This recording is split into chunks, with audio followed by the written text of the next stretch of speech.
أعوذ بالله من الشيطان الرجيم. تبارك الذي جعل في السماء بروجا وجعل فيها سراجا وقمرا منيرا وهو الذي جعل الليل والنهار خلفة لمن أراد أن يذكر أو أراد شكورا وعباد الرحمن الذين يمشون على الأرض هونا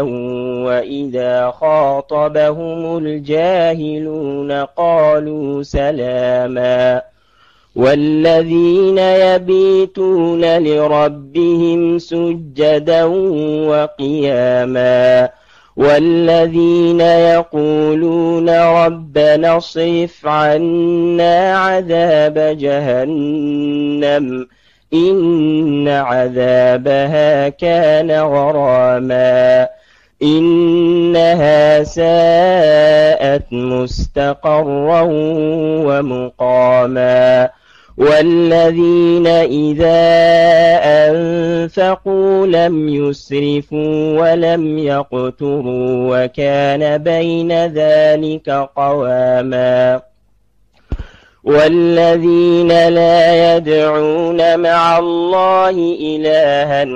آخر ولا يقتلون النفس التي حرم الله إلا بالحق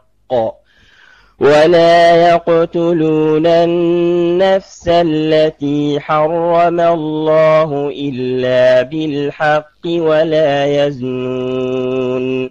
ومن يفعل ذلك يلقى أثاما يضاعف له العذاب يوم القيامة ويخلد فيه مهانا إلا من تاب وآمن وعمل عملا صالحا فأولئك يبدل الله سيئاتهم حسنات وكان الله غفورا رحيما ومن تاب وعمل صالحا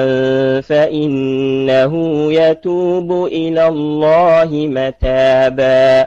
والذين لا يشهدون الزور وإذا مروا باللغو مروا كراما والذين إذا ذكروا بآيات ربهم لم يخروا عليها صما وعميانا والذين يقولون ربنا هب لنا من أزواجنا وذرياتنا قرة أعين وجعلنا للمتقين إماما أولئك يجزون الغرفة بما صبروا ويلقون فيها تحية وسلاما خالدين فيها حسنت مستقرا ومقاما قل ما يعبأ بكم ربي لولا دعاؤكم فقد كذبتم فسوف يكون لزاما.